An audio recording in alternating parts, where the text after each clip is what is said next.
మహాస్నానం అంటే గొప్ప స్నానం. ఏంటి గొప్ప స్నానం ఏంటి అంటే, ఉదాహరణకు మనం ప్రతిరోజు స్నానం చేస్తూ ఉంటాం కదండి, ప్రతిరోజు స్నానం చేస్తాం.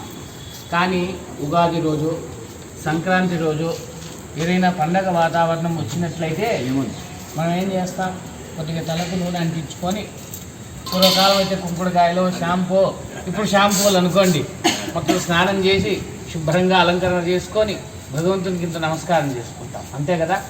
మరి అట్లాగే ఇప్పుడు మనం వీటిని ప్రతిష్ఠ చేయబోతున్నాం. మరి ఆ విగ్రహాలు చేసేటప్పుడు ఒక రాయిని తీసుకొని వచ్చి, ఆ రాయి తీసుకొని వచ్చి, మరి ఆ శిల్పలు తీసుకొని, సుత్తి తీసుకొని, దాని మీద నిలబడి కూర్చొని రకరకాలుగా పెట్టి దాన్ని కొట్టి ఒక ఆకారానికి తీసుకొని వస్తారు. మరి ఈ చేసే ప్రక్రియ మొత్తంలో కూడా ఆ రాయికి ఎన్నో దెబ్బలు తగిలి ఉంటాయి. ఆ రాయి జాతి ఏదో ఉంటుంది. తర్వాత ఆ చేసేటువంటి శిల్పి రకరకాలైనటువంటి పరిస్థితుల్లో దాన్ని మలచడను, తాడన, కుట్టన, ఛేదన అంటాం. అంటే ఇవన్నీ చేసేటప్పుడు కూడా ఆ శబ్దాలు కూడా ఏంటంటే మనకి ఒక్కోసారి అనిపిస్తుంది, అబ్బా ఏంటి ఈ శబ్దం ఇట్లాగా ఉంది అని చెప్పేసి.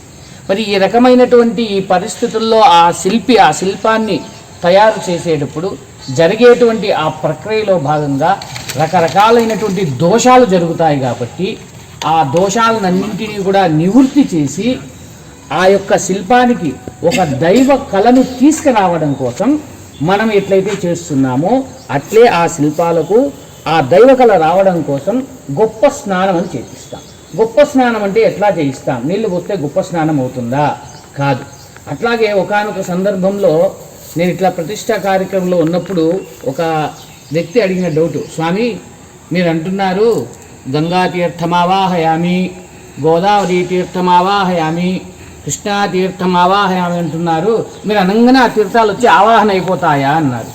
చాలా మంచి ప్రశ్న వేశారు. అవుతాయా అంటే అవుతాయి. అది తెలుసుకుంటే ఎట్లా అవుతాయో అర్థమవుతుంది. కావు అనుకుంటే మనం ఏం చెప్పలేం. ఉదాహరణకు ఇప్పుడు ఇక్కడ కృష్ణానది పారుతుంది కదండి, ఆ నీళ్ళలో డ్యామ్ కట్టారు కదా, అక్కడి నుంచి కరెంట్ వస్తుంది కదా. మరి కరెంట్ ఎక్కడి నుంచి వస్తుంది? ఆ నీళ్ళ నుంచే వస్తుంది కదా. కాబట్టి నీళ్లకు ఒక శక్తి ఉంది. ఆ శక్తి ఏంటంటే ఆకర్షణ శక్తి, అట్రాక్ట్ చేసుకుంటుంది.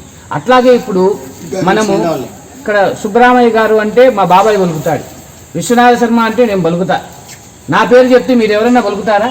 ఎందుకని అంటే ఆ శబ్దానికి సంబంధించినటువంటి ఇది తరంగాలు ఏవైతే ఉన్నాయో అవి నాకు మాత్రమే సంబంధం అవుతుంది కాబట్టి నేను పలుకుతాను, అంతే కదా.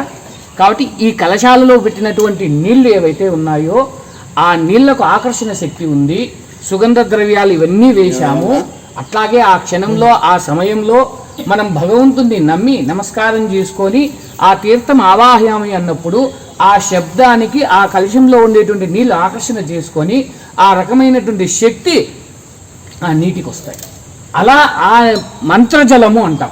ఆ మంత్రజలంతో మనం స్వామికి అభిషేకం చేయడం వలన ఆ శిల్పానికి ఉండేటువంటి దోషాలన్నీ కూడా పోయి ఆ శిల్పలో దైవ కళ అనేటువంటిది వస్తుంది.